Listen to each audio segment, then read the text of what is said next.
Have you ever had a dream so big it felt like the whole world was against you? A passion you poured your entire heart into, only to be told it was worthless? Today we meet Clara, a young woman whose dream was baked into every loaf of bread and every flaky pastry in her small shop. She was on the edge of losing everything, and her last hope was a loan from a bank.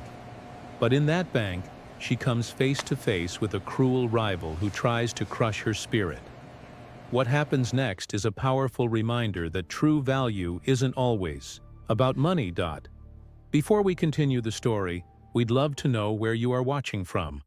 Please, let us know in the comments so we can bring more stories that resonate with you. And don't forget to hit that subscribe button so you will never miss our upcoming stories. Now, let's dive into the story. The little bell above the door of the Sweet Crumb Bakery jingled softly. For Clara, it was the sweetest sound in the world. It was a sound of hope. But lately she hadn't been hearing it very often. Clara was the heart and soul of the Sweet Crumb. She woke up before the sun, her hands dusted with flour, her heart full of passion. The warm smell of fresh bread and melting sugar was the air she breathed. Her small bakery wasn't just a business, it was her life's dream, built with her savings and her grandmother's old recipes.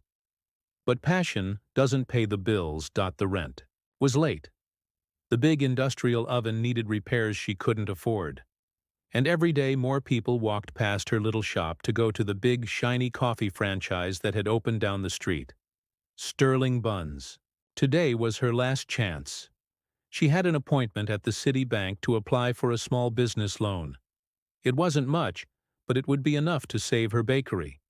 She put on her nicest blouse, tied her hair back neatly, and grabbed the worn-out folder that held her business plan. Her hands were trembling slightly as she walked out, locking the door to her quiet, empty bakery behind her. The bank was cold and intimidating. The floors were polished marble that echoed with every step. People in sharp suits walked with purpose, not even glancing at the nervous young woman clutching a simple folder.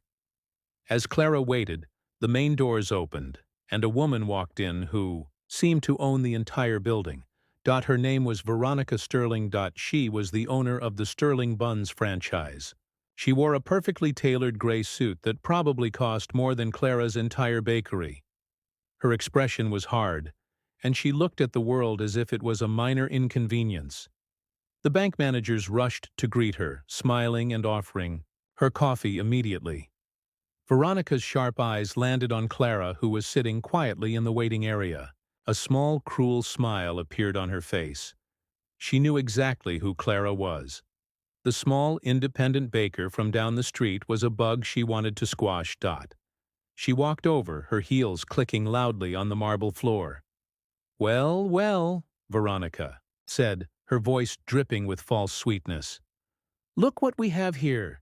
The little baker, trying to play with the big boys?" Clara felt her cheeks flush with heat. She just wanted to be invisible. "Hello, Mrs. Sterling," she said quietly. "I'm just here for an appointment." Veronica laughed, a short, sharp sound. "An appointment?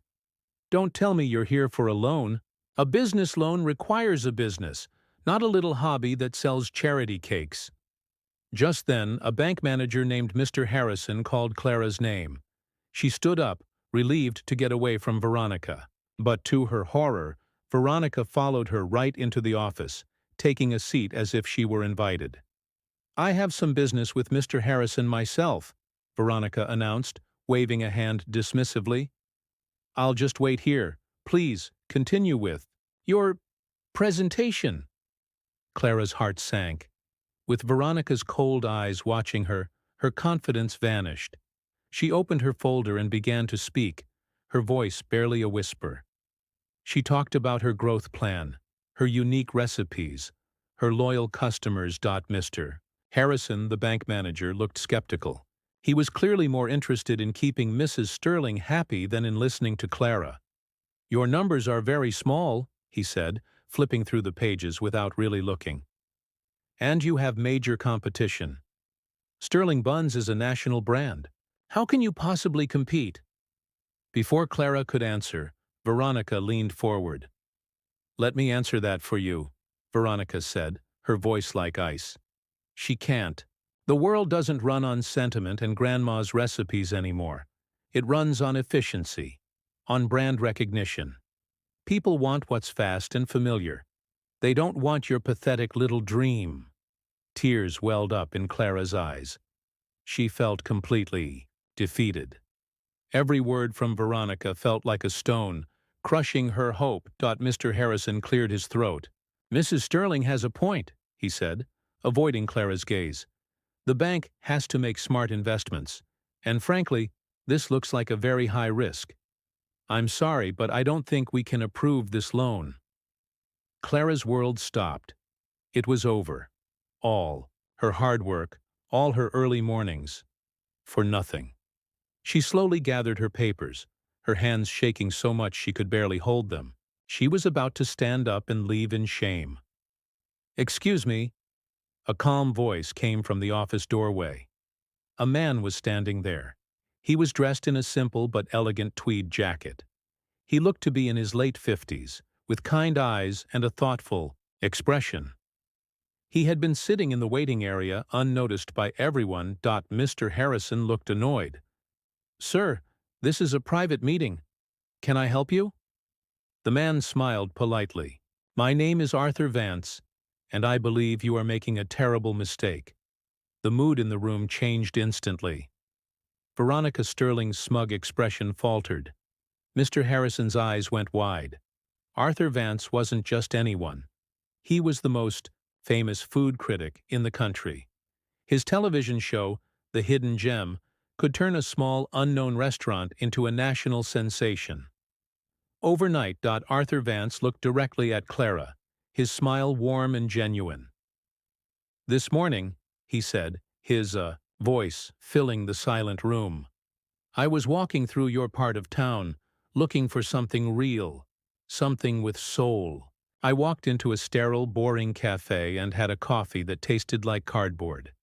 Then I walked into a small bakery called the Sweet Crumb." He paused, letting his words sink in. "I bought a simple almond croissant," Arthur continued. "And let me tell you, it was not simple. It was a work of art. It was flaky, buttery, and filled with a passion that you cannot manufacture in a factory. It was the single best pastry I have had in the last 10 years. Clara stared at him, her mouth open in shock. Tears were now streaming down her face, but they were tears of disbelief and gratitude. Arthur then turned his attention to Mr. Harrison. "A bank that cannot see the value in this young woman's talent makes me question its judgment," he said, calmly. "I was considering moving a significant portion of my assets to this branch, but I only invest in people who can spot a true diamond." Mr. Harrison began to sweat. "Mr. Vance, I was just explaining the risks." Arthur Vance ignored him and looked back at Clara. "Your dream isn't pathetic," he said firmly, his voice full of power. "It's what makes this country's food scene great. It's everything people are searching for." He then delivered the final blow to Veronica. "I will personally guarantee this loan. And not only that," he said, a twinkle in his eye, "I want to feature the Sweet Crumb on the season premiere of my show." Veronica Sterling was speechless. Her face was pale with rage and humiliation. Without another word, she stood up and walked out of the office, her heels clicking a rhythm of defeat. Mr. Harrison, now smiling nervously, quickly stamped Clara's loan application. "Approved," he said loudly. "Congratulations, miss. We are proud to support local businesses." Clara couldn't speak. She just looked at Arthur Vance, the man who had appeared out of nowhere and saved her entire world. He simply nodded and said, "Don't thank me. Thank that incredible croissant. Now let's go talk about your new oven." As Clara walked out of the bank, the cold marble floors didn't seem so intimidating anymore. She was walking on air. Her dream wasn't just alive. It was about to become bigger than she had ever imagined. That That was the story of Clara and her bakery, the sweet crumb. It's a powerful lesson that passion and quality can triumph over corporate greed, and that sometimes a helping hand appears when we least expect it. We have a question for you. Do you have a favorite local business that you love to support? A small coffee shop, a bookstore, or a bakery just like Clara's? Please let us know in the comments below. And if this story resonates with you, please do hit the subscribe button. It's completely free for you, but it helps us a lot to continue bringing you these stories. Thanks for watching. Have a beautiful day.